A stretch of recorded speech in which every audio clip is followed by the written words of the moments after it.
Sa evacuation center, nagdiwang ng Mother's Day ang ilang residente inilikas dahil sa pag-aalboroto ng Bulkang Mayon.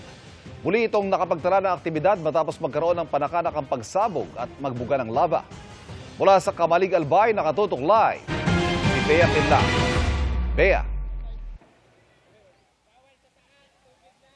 Ivan, kinamusta natin ngayong araw yung mga pamilya na mahigit 4 na buwan nang nasa evacuation center dito sa Albay. Sila kasi yung nakatira dati sa 6-kilometer permanent danger zone at inilikas mula pa nung itaas sa alert level 3 ang Bulkang Mayon nung Enero.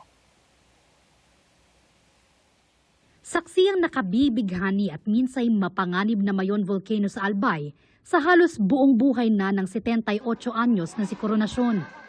Kahit delikado sa loob ng 6-kilometer permanent danger zone ng bulkan, doon na niya binuhay at pinalaki ang 6 na anak na bumukod na at may sarili ng mga pamilya.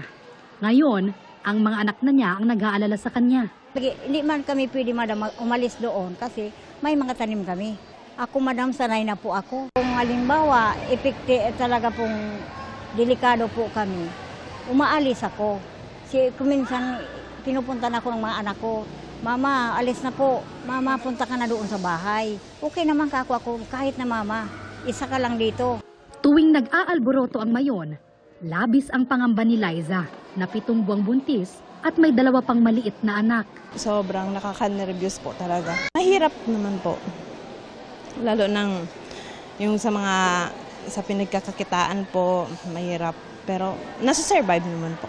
Hindi sana buhay sa peligrosong paanan ng bulkan ang gusto niyang kagisnan at ipamana sa mga anak.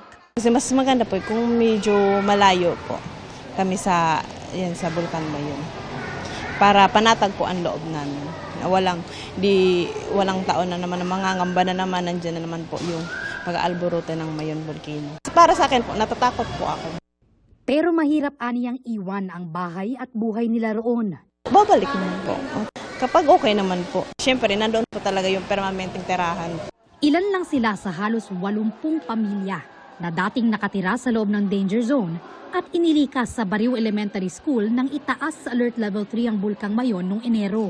Ngayong linggo, ililipat sila sa Kamalig Bungkaras Evacuation Center sa Barangay Bungabong. Bukod ma'am sa mas malawak yung facility, ina-anticipate din kasi natin yung opening ng school year. May directives din yung ating governor na talagang maghanap na po ng area ang local government unit para po sa permanent relocation site. Mahigpit na ipinagbabawal ang pagbalik sa danger zone dahil tuloy-tuloy ang pag-aalboroto ng bulkan.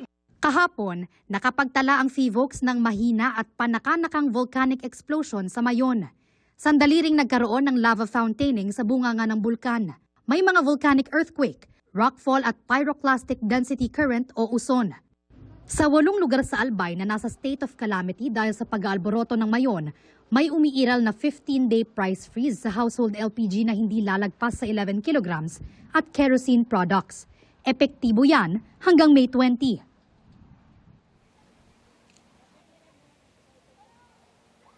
Ivan, pasado alas 5 ngayong hapon, nakapagtala na naman ng mahina at panakanakang volcanic explosion sa Mayon. Yan ang latest mula rito sa Kamalig Albay. Balik sa iyo, Ivan. Ingat kayo at maraming salamat. Bea Pinla.